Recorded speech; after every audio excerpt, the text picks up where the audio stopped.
Most swimmers think getting faster just means pushing harder. More tempo, more power, more effort. But here's the problem. The water doesn't reward effort, it rewards precision. And sometimes the biggest speed gains come from a tiny change in your swimming body posture. I'm Eetu Karvonen, and in this video I'll show you one simple body position fix that can instantly make you faster without swimming any harder. And if you're serious about improving your swimming, grab my free ebook, Principles of Master Swimming, where I go deep into the training strategies and technique upgrades that really work. Links in the description. So let's dive in. From a physics standpoint, the lowest drag position in the water is simple. Stay horizontal and let the water you are swimming against to flow freely past your body. But here's where most swimmers go wrong. In long axis strokes, meaning freestyle and backstroke, swimmers often lift their head and arch their lower backs, usually to see where they're going or to feel like they're on top of the water. And heck, some coaches even teach this. And the result? It adds drag. By exposing more of your chest to the incoming water flow and breaking the natural line from the head to the heels. And that subtle head lift shifts your balance, sinks the hips, and increases the surface area hitting the flowing water. In other words, it ruins your streamline.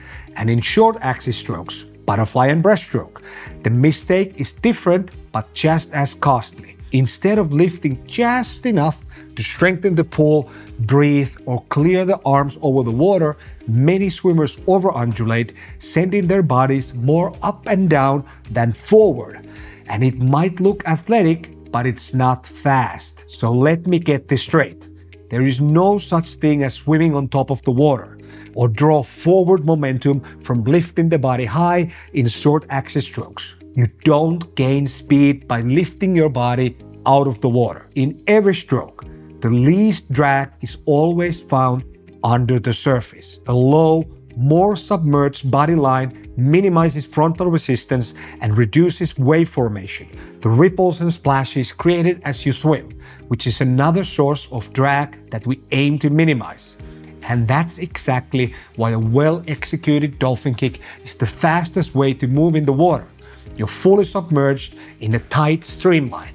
Minimal water is hitting at you from the front and no waves are created at the surface, and that equals maximal speed. So what if I told you that in every stroke, you actually want to be as submerged as possible? And just look at the footage playing right now.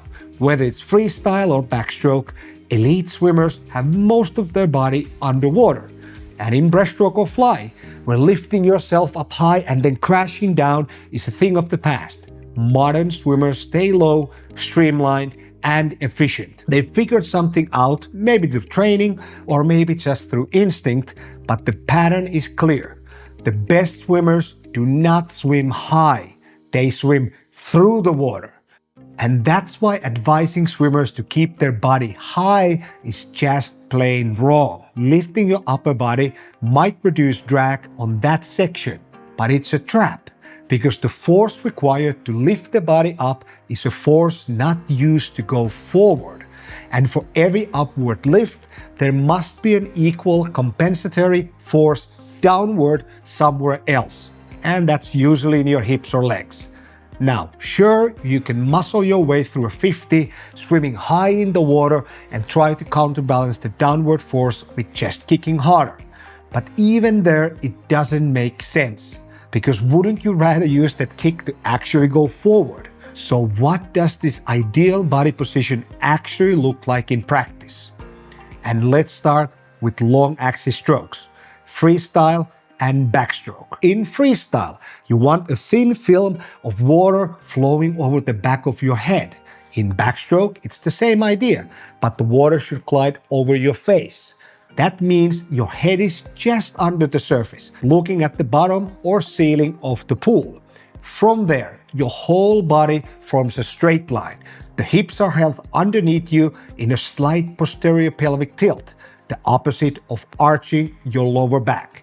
And to maintain this position, your torso is angled just a few degrees downhill. Think of it as swimming at a 5-degree decline in relation to the surface of the water. Hips and legs are following the body in a straight horizontal line.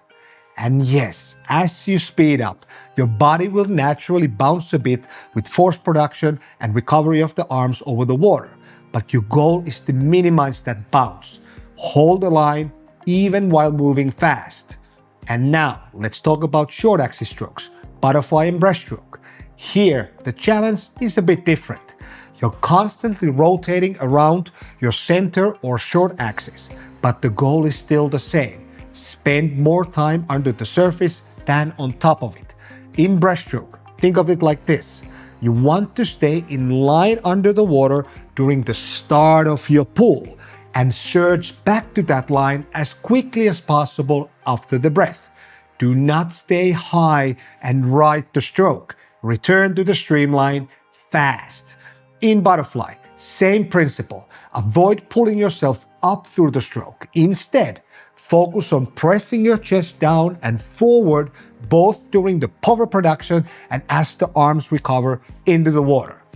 That keeps your hips stable and body moving forward, not bouncing up and down. And if you're wondering, yes, this has been studied. There's strong research behind all of this, and I've linked a few of these studies in the comments if you want to dive deeper. Let's talk how to actually train this low drag body position. You start from the basics, and that means kicking, but with a focus on body line, not just leg movement. Just ditch the kickboard and grab a snorkel instead. No need for backstroke, of course, and start tuning into your body angle. You can kick with the arms extended in a streamline or hold them at your side, and I would recommend doing both. Just make sure the water flows smoothly past your head, not breaking against it. In free and back, this is easy to feel. Gently press your upper body down and forward, keeping your lower back flat. Aim to feel that thin film of water sliding across the back of your head in freestyle or across your face in backstroke. That's your cue you're in the right position. In breaststroke, purposefully glide slightly downward from the upper body after each kick. Your goal is to extend that glide time as you become more accustomed with the feeling. In butterfly, avoid letting your upper back bounce over the surface. Minimize the up and down undulation and drive forward while keeping the amplitude of the movements tight. The bottom line, in every stroke, your goal is the same. Spend more time slightly underwater, riding that subtle downhill angle. That's how you swim through the water, not on top of it. And once you master kicking with the right body angle, the next step is natural. Start swimming. And the best way to bridge that gap from kicking into swimming is with an exercise called kick to swim transitions. And here's how it works. Start by kicking in your ideal body line.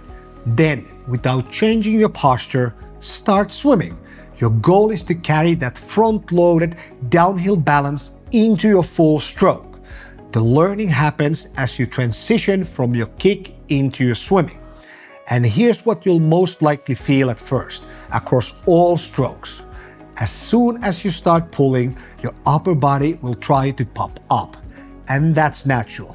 The added velocity and the movement of the arms shifts your balance backwards, and your job is to resist that. Consciously press the head and the chest into the water's buoyancy to stay in that slight negative angle. In free and back, think of it as a continuous forward or backward lean, aiming to keep that film of water over your head. In breaststroke and butterfly, the goal is to return to your negative line every time your arms are recovered forward. At first, using a snorkel in freestyle and butterfly helps as the breathing motion naturally lifts the head. And later on, that actually becomes the challenge. Because eventually, as you progress, you'll need to hold that posture even while breathing, or at least come back to the line after each and every breath. I know neither one of these basic exercises were earth-shattering. There's no gimmicks here. No magic cues, just you doing the work with a clear image in your head of what the right body line feels like. Downhill, balanced, submerged, and that's what speed looks like. For the third strategy, And this one's a bit more experimental. It's a playful learning method called contrasting. Start a length of the pool by intentionally lifting your body high. Hold an exaggerated faulty position.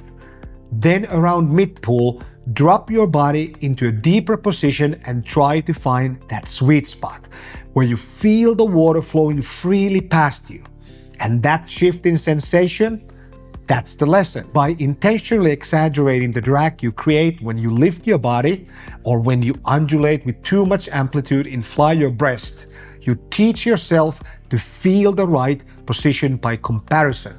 And of course, you can flip the script too. Start by swimming too deep and then gradually rise into the ideal slight negative angle. All combinations are possible. You can mix and match here because again, this is about playfully exploring the best swimming posture or line for you. And at first, amplify the extremes. You can even swim with your head fully out of the water or in breaststroke, throw your arms towards the bottom of the pool during the recovery. Make the difference in feel obvious.